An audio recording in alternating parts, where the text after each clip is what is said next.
All right, guys, so here we have your 304RK, the Gray Wolf. This is Rory. He's the tech that did all the work and is going to show you how to do everything on here. So you can lead away, Rory.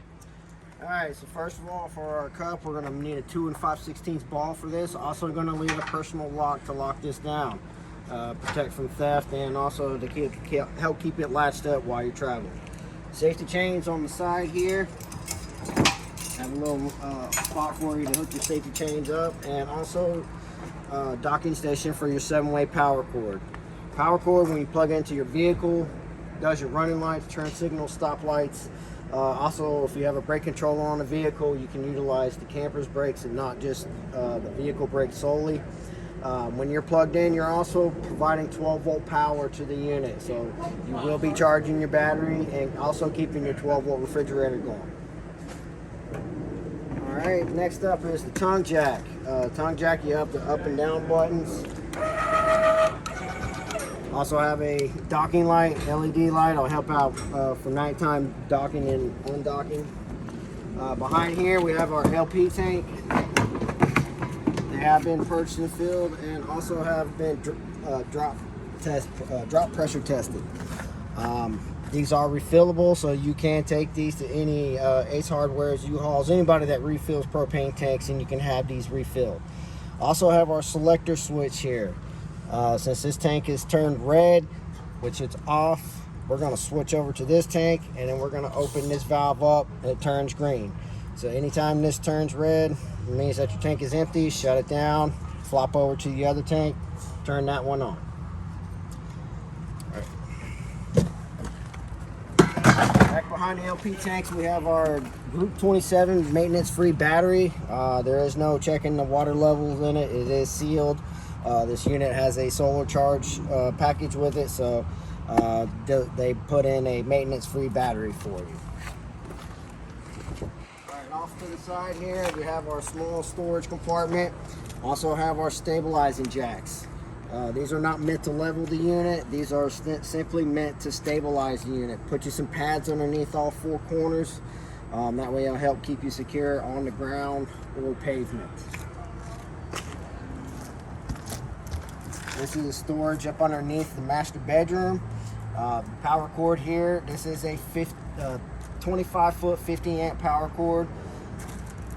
Also have the manual crank for your tongue jack, stabilizer jacks, and also the tongue jack manual crank.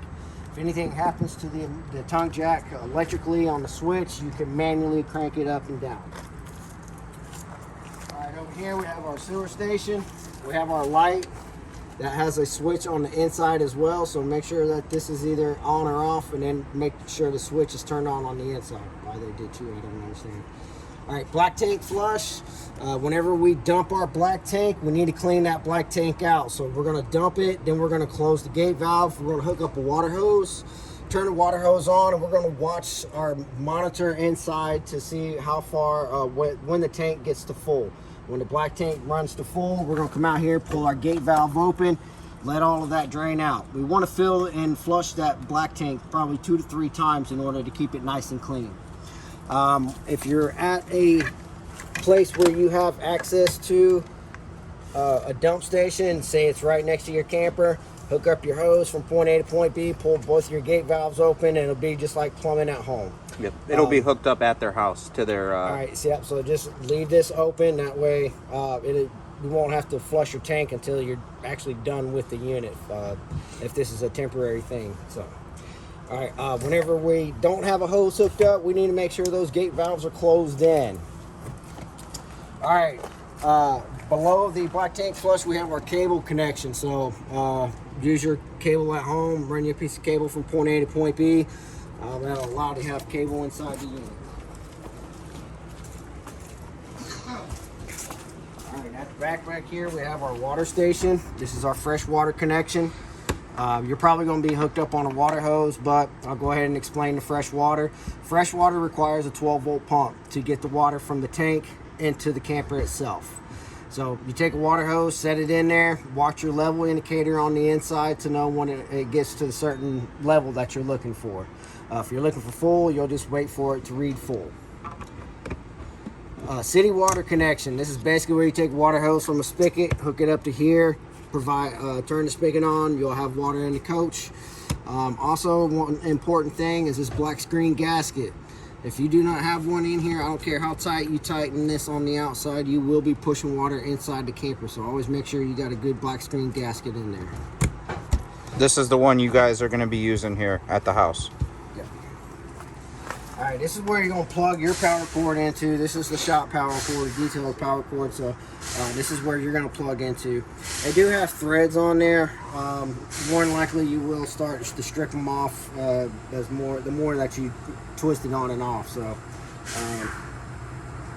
outdoor shower, you need to spray yourself off, your dog off before you get in the camper. Got hot and cold water on the shower head with a hose on.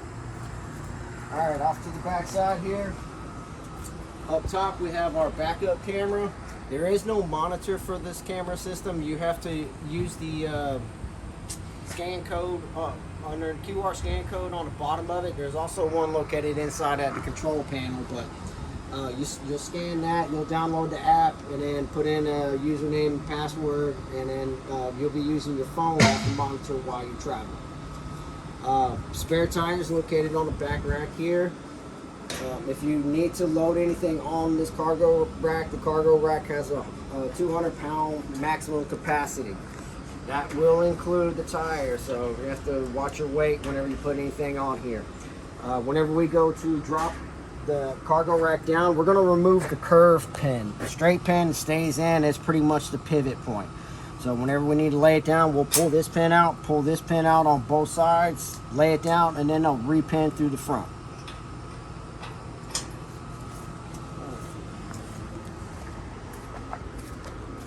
Alright, over here we have our hot water heater. This is a dual fired unit. This is 6 gallons of water. You have an electrical element that runs whenever you have your power cord plugged in. The switch for it is down here at the bottom left-hand corner. Whenever you're using the unit, got water in it, we're going to turn that on. That'll allow you just to use the electric element, not the propane. You can use the propane. The propane side of it switched on the inside. I like to tell folks to use both of them whenever you go to take a shower. That's the most we use. The most hot water is whenever we take a shower. So when you go take a shower, pop the LP switch on. Done with your shower, hit the LP switch off, and just leave the electric element alone until you're done with it. And if you're going to drain the water heater, we definitely need to make sure everything is turned off. You need to if you're using a fresh water tank, make sure the pump is turned off. If you're using city water, make sure the city water is shut off, and then also hit this switch off down here for the electric element, and then the LP switch on the inside.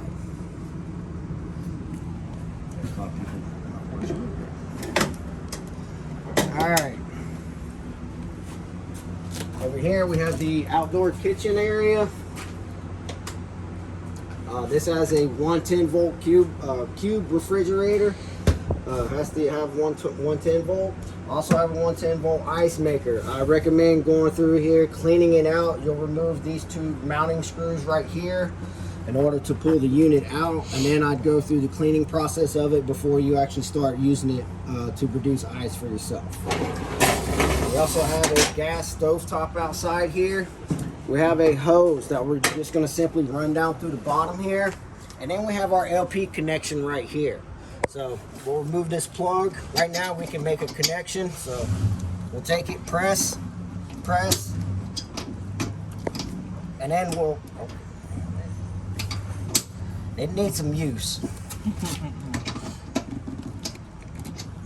And then we'll turn the valve on. Now we have LP going to our burner. Whenever we're done, we're going to shut it off. That way we can release, and then we'll turn it back on. That way nothing else can press it open. And then we'll roll our hose up underneath and stick it back in the unit. Have our latch here, red lever. We're going to lift that up so that we can run the stovetop in.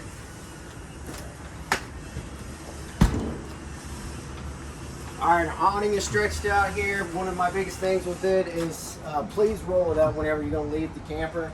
Don't leave it out if you're going to leave it.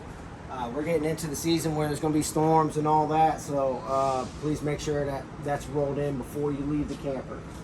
All right, outdoor entertainment. We've got 2 outdoor speakers. They are weatherproof. Mounting back for our TV. If you want to set a TV up here, you run a cable from here to the TV, and then plug your TV into the 110 volt outlet here.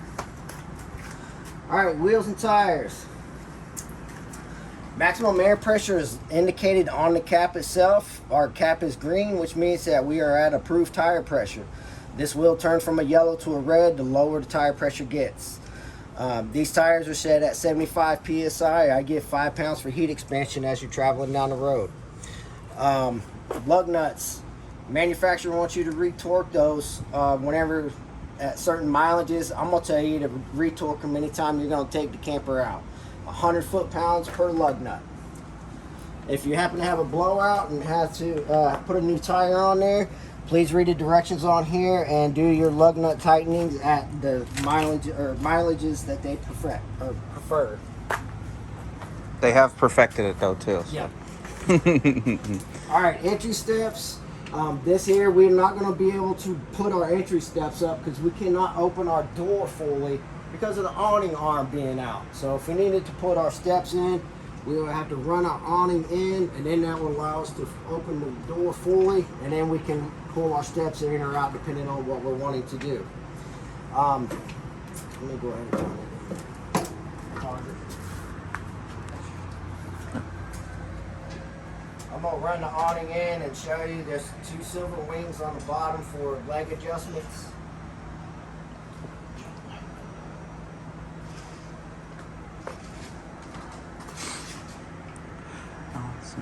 Yes, you do have to keep your finger on the button whenever you're trying to extend or retract the awning itself.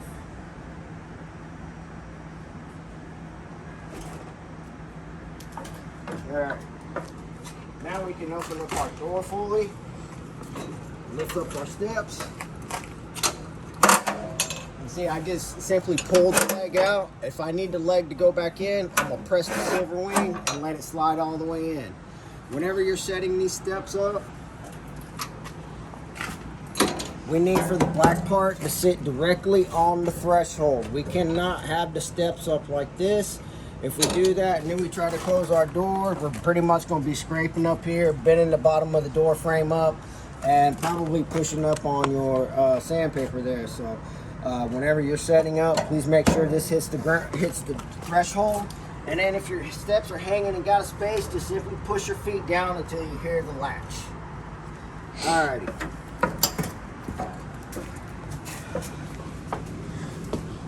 Alright, over here is the control panel. It's pretty much where you're going to open and close everything and turn certain things on and off.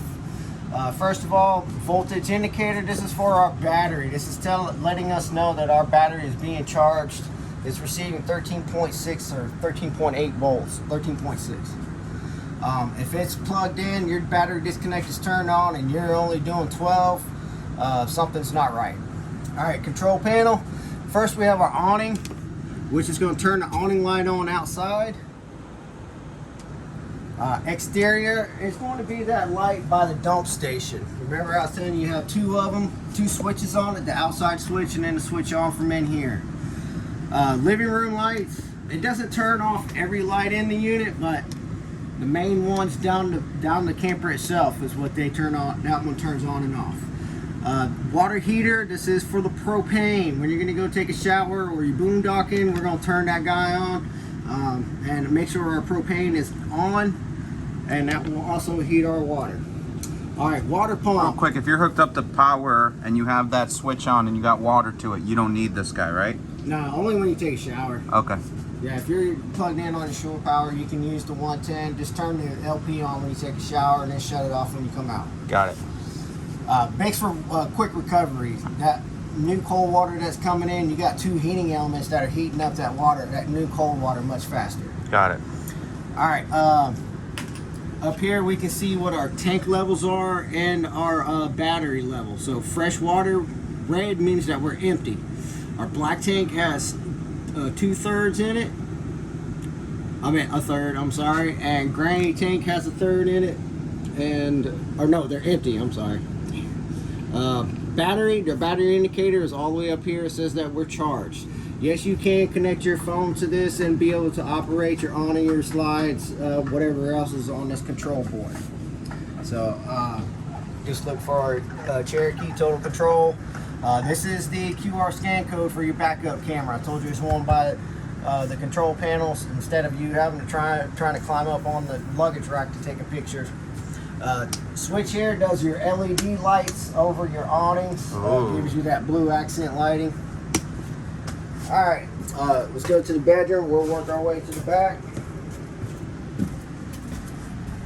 All right, so first of all, we got our closets in here. I recommend using a child's clothes hanger. Do not try to use a grown-up hanger because this will not allow it to sit properly. So use the small kids hangers for hanging up clothes in here. All right, one side of the bed here, we have 2 USB charge ports on top here for you to plug your phone in and set down here while you're sleeping. This is a base for a Bluetooth flashlight or speaker or whatever they want you to buy from them. But there's 2 USB charge ports to charge your phones on here. Most of the lights have a button in the center of them, so you can simply turn on and off which ones you don't want. These are your reading lights, overhead storage, and fire escape window. We can't get out through the entry door. We're going to pull the red knob here, which removes our screen. We're going to pull this guy out of the holster. And we're going to push out, jump out, or we can just let it sit in the notch here and just let natural air come into the room. All right, the bed here, we do have access to the storage up underneath. Also, that is where your front compartment is on the driver's side there, so you got multiple ways of accessing that compartment. This is a closet here. This one you should be able to use regular hangers with and not the little kids unit, but this is also where the washer and dryer go. So if you happen to have to utilize the washer and dryer, you do have electrical and plumbing connections for it. Just no light inside the closet itself. And yeah, you can remove that if you want to. All right, dresser. We got a 6-drawer dresser here. They're pretty deep drawers. They're just not very wide. Overhead storage up top here. TV is going to be a stand-up type. It's not going to be mounted up onto the wall or anything. So you'll plug it in here and run your piece of cable from there to there. All right, over here on this side, we have the thermostat for this room for that air conditioner only. So the bottom rectangular bar is the one that you're going to go through for all of your options. This goes for the same thing for the air conditioner and the main part of the unit, except for it has the heat function on it, where this one does not. So your furnace will be controlled from the air conditioner or the thermostat for the front air conditioner. All right, so we'll turn it on. If we just want to run the fan high or low, then it'll go to cool high, which means the fan's going to stay in high, but the AC compressor is going to turn on and off according to demand from the thermostat. Same thing for your low. All right, your auto. Basically, it's just like at home. Fan and compressor both come on at the same time. Fan and compressor shut off at the same time. Bathroom here. Excuse it in here. The detailer had the temperature about 30 degrees in here, so it was very, very cold. And as you can see, it's got a lot of moisture around. All right, so 110 receptacle here, which is located from the GFI that's in the kitchen. Light switch for overhead here. Your exhaust fan, you do have the nice 12-inch max air fan. Oh yeah, she's a beauty. This is something that you're going to also have to make sure that you close if you leave the camper. If you leave this open and you leave to go get something to eat, visit a friend or something like that, you come back, it's rained, you done waterlogged the bathroom. So always make sure that you either put a vent topper on the top of it, that way you can leave it up all the time, or just make sure that you close it whenever you leave the unit. But you got 4 speeds on here, so this will definitely pull out a lot of steam and a lot of stain. Oh yeah. And then when we're done, we set the fan off and close it up.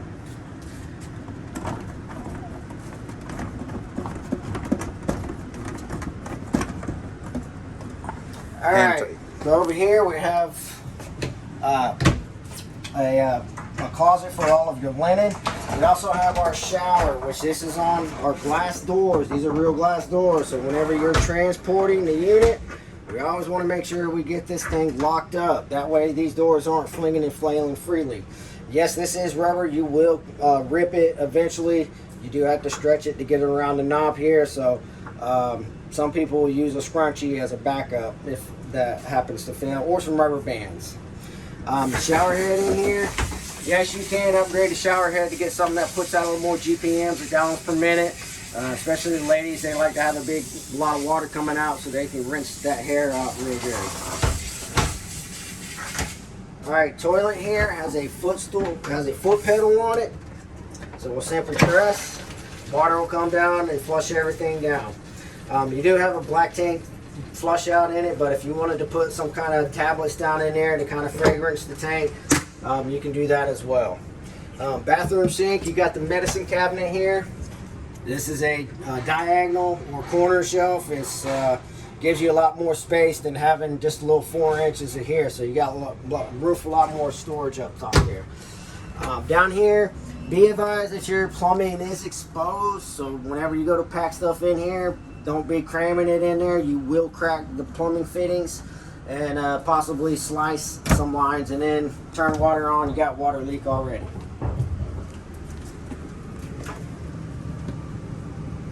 Hey, doing a walkthrough. What? Doing a walkthrough. Oh, you're in the middle of a walkthrough? Yeah.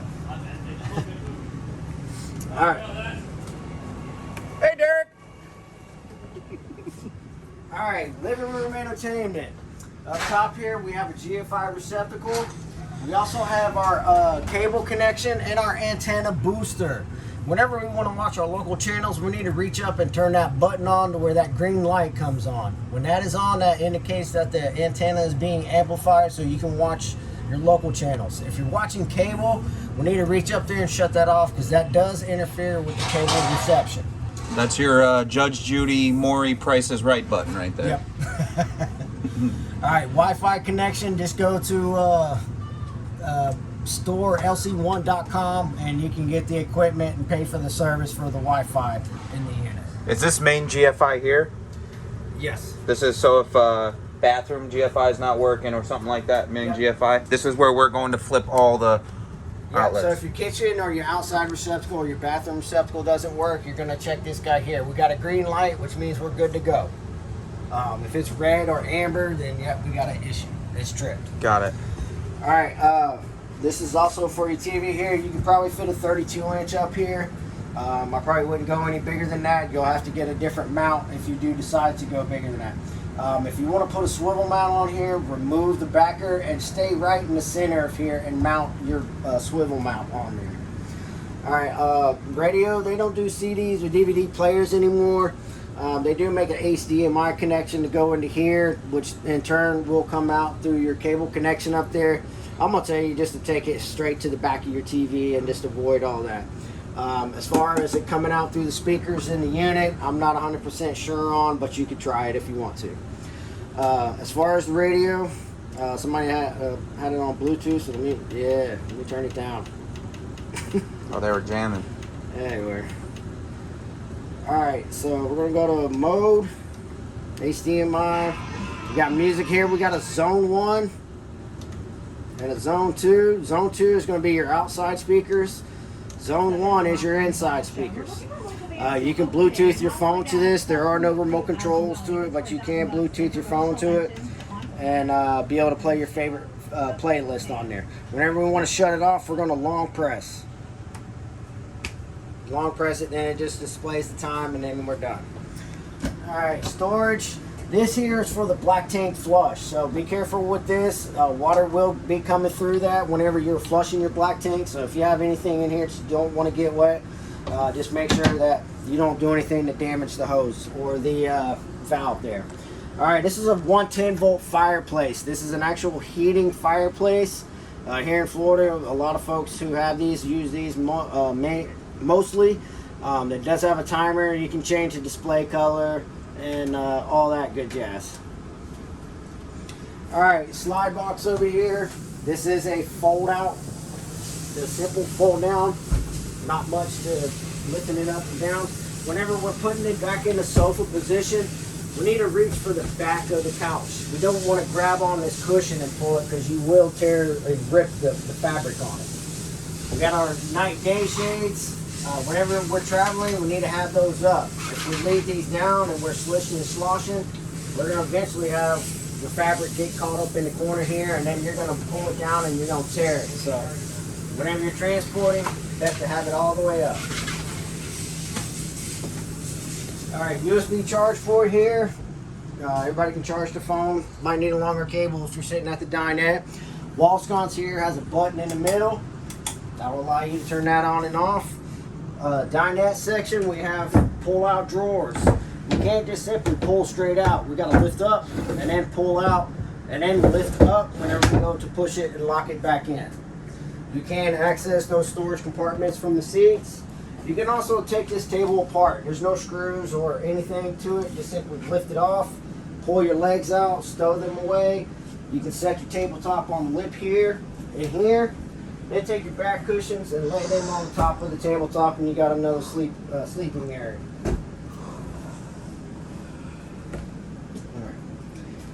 Kitchen. Got a pantry here. Definitely gonna be able to stack a lot of food and snacks in there. Refrigerator. This is a 12-volt compressor refrigerator. This does not run off of 110. There's no LP. It's just a simple 12-volt compressor refrigerator. We can adjust our freezer temperature inside there, and we turn on and off the unit from in here. I have the unit shut off right now. You'll press and hold this for 10 seconds until the light pops on. Then it will start its cooling process, and then we can press and hold that for 10 seconds until the light shuts off, which indicates that we have shut the unit off. Whenever we're done with it, we don't want to shut it off and just leave it closed, so we're actually going to use our travel strap to thaw it out. So we'll push that in there, and then that will leave access for the doors to be cracked so they can naturally air dry. Whenever we are using the unit going down the road, need to make sure we have it strapped in.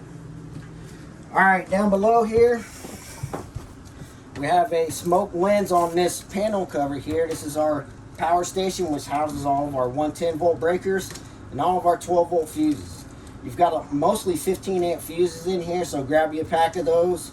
If either one of these pop, there's going to be a red LED light that's going to emit next to the one that is popped. Instead of taking needle nose going, nope, that's not it, nope, that's not it. Also, if something 12 volts not working, you'll be able to see the light through the lens here. Alright, next to it we have our LP detector. You do have LP appliances in here, so that is part of the life safety. And the unit is the LP detector. It is wired directly to the 12 volt system. Our battery disconnect key. Whenever we are using the unit, we want this to be on. Even when you're traveling down the road, turn it on. Whenever we're done with the camper, we're not using it, we've got it stowed, we want to shut that off. That way we don't drain the battery or have everything in here trying to fight the solar panel, trying to keep the battery charged. So always make sure that whenever you're using the camper, turn it on. Whenever you're not using it, shut it off. What if you're hooked up to 110 permanently? Is that better to have on or off? Yeah, you got to have it on. Okay. If you don't have the battery disconnect turned on, you're plugged into your 110, you're not charging the battery. Okay, and then you're not getting CO2 detection or nothing like that. If the battery with the 110, whenever you have the 110, the short cord plugged in, the converter is actually taking over all of the 12 volt appliances. Whenever you unplug it, that's whenever the converter says, okay, the battery's got it now. Got it. All right. Overhead storage, got a lot of room over that way for, like I said, packing food in. Access panel that I forgot to screw in, but I'll screw that in. That is the back of the water heater that is located right there. If you plan on going, where do these people live? Middleburg. Okay, so they're local. They're out in the sticks. Yeah, I was gonna say if we're going to a cold climate where it's gonna be below 32 degrees for more than a week, you want to shut that off, the water heater off, bypass valve. That way you can winterize the unit. But seeing as how you're local, no worries. All right, microwave. This is a 900 watt microwave. It's the only thing different than the one at our house. Most people have 1100 watt microwaves. This is a 900 watt. You just have to add a little bit extra time, cooking time. Our stovetop here, we have one spark igniter for all 4 burning apparatuses. So you'll just simply go to high, turn that on, your flame will pop up. If you're using the oven, we're gonna go flame to the arrow, press, and then we're gonna pop that spark igniter until we see a blue flame shine up at the bottom here. Once you have that blue flame, we're going to leave it on there for another 3 to 5 seconds. Then we're going to release. If that blue flame is still going, then we can turn to our cooking temperature and watch the flame come down the manifold itself. Then when we're done, shut it off. This also does your accent lighting and also the light inside the oven. Below the oven, we have our furnace return. So when you're running that furnace, please no blankets, bags, boxes, suitcases, anything like that in front of that. This is where how the furnace cools itself off as it's throwing heat into the unit. All right, hood vent. This is a 12-volt hood vent. So if you don't have 110 power, you can still utilize it to be able to cook dinner if you need to. All right. This is a backsplash / cutting board. Your preference on how you want to use it, but these here, they will mar up your countertops and all. So put something down underneath it, or just simply use it as a decoration. All right, above here, we have the manuals for the unit. We also have our backer for our TV. This is a 4 1/4 wide TV mount, 4 1/4 from this point to this point, and this point to that point. If a TV that you're wanting to put in here has a wider hole, like a 9 1/4, you're definitely going to have to do something different with your TV mount. All right, kitchen sink. Yes, this is removable. This is a nice deep sink bowl. Ever since COVID came around, these guys have popped up. These are hand sanitation stations. Or vodka pumps. Or vodka pumps or tequila pumps. 2 shots will give you, or 2 pumps will give you a shot. Got it. All right, hot and cold on our kitchen faucet. This is not designed to be pulled down into the sink. If you try to pull this down into the sink, you will pull this tube straight out of the crimp, and this thing will be flopping water all over the place until you shut it off. Yes, you can upgrade if you want something that actually pulls down into the sink without having to worry about it coming out of the crimp. All right, not a whole lot of room. Keys are located right here underneath the sink, but not a whole lot of room for storage for your cleaning chemicals and such. All right, drawers. Yeah. All right, now this is pretty much the living room area where your recliners are. During transport, these will be locked in this way so that they don't go sliding around as the unit is being pulled down the road. Once again, make sure these are all the way up. You got a lot of overhead storage up over the top here. This is also a fire escape window. You need to get out. We're going to simply pull a handle here, pull this, pull our screen, and then we're going to jump out. All right, biggest thing for me on these is roof inspections. Please get them done twice a year. If any kind of leaks happen to occur, the manufacturer wants to see some kind of documentation of you doing a roof inspection. Also, when you bring it in, tell them I want all my exterior sealants checked around my windows, entry doors, compartment doors. Water leaks don't just come from roofs. Majority of the time they come from windows. So just a little tidbit note for you. All right, that's it. Oh shoot, I didn't hit record. Just kidding.